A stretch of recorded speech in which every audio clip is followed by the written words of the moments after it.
It started to happen gradually. I would walk into a room and say something, and no one would notice. I would say, "Turn the TV down, please," and nothing would happen. So I would get louder. "Turn the TV down, please." Finally, I would have to go over and turn the TV down myself. And then I started to notice it elsewhere.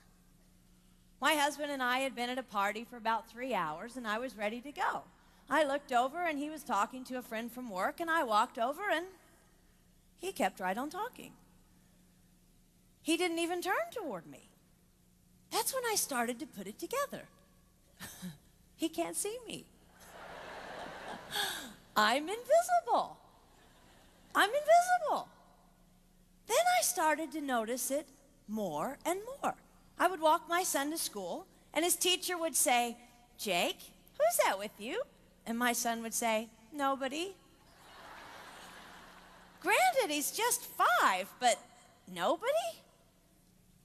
One night, a group of us gathered, and we were celebrating the return of a friend from England. Janice had just taken this fabulous trip, and she was going on and on about the hotels she stayed in.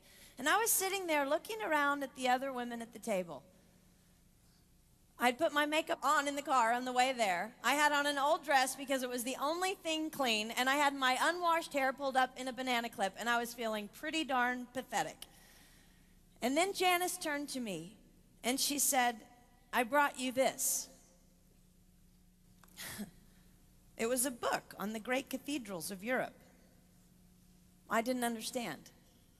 And then I read her inscription. She wrote, "With admiration for the greatness of what you are building when no one sees." You can't name the names of the people who built the great cathedrals. Over and over again, looking at these mammoth works, you scan down to find the names, and it says, "Builder, unknown, unknown, unknown." They completed things not knowing that anyone would notice. There's a story about one of the builders who was carving a tiny bird inside a beam that would be covered over by a roof. And someone came up to him and said, "Why are you spending so much time on something no one will ever see?"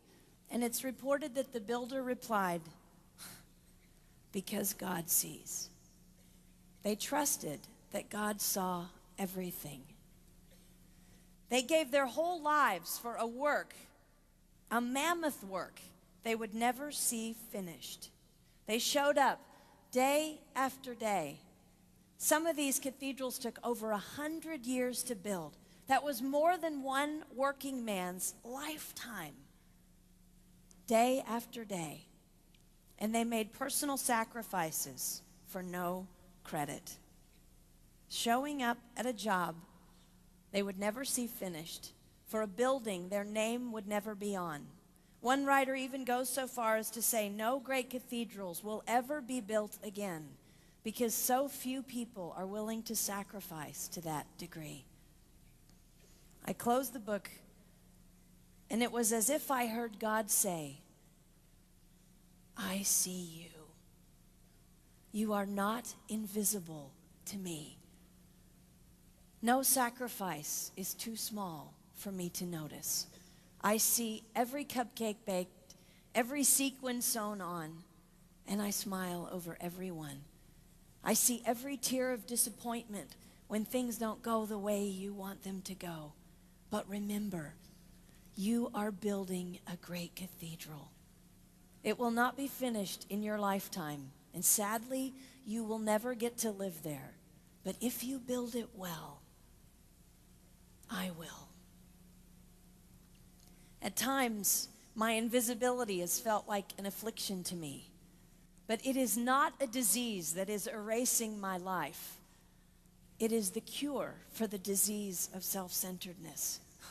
It is the antidote to my own pride. It's okay that they don't see. It's okay that they don't know. I don't want my son to tell the friend he's bringing home from college, "You're not going to believe what my mom does. She gets up at 4 in the morning and she bakes pies and hand bastes a turkey and she presses all the linens." Even if I do all those things, I don't want him to say that. I want him to want to come home. And secondly, I want him to say to his friend, you're going to love it there. It's okay that they don't see. We don't work for them. We work for him. We sacrifice for him. They will never see. Not if we do it right. Not if we do it well. Let's pray that our work will stand as a monument to an even greater God.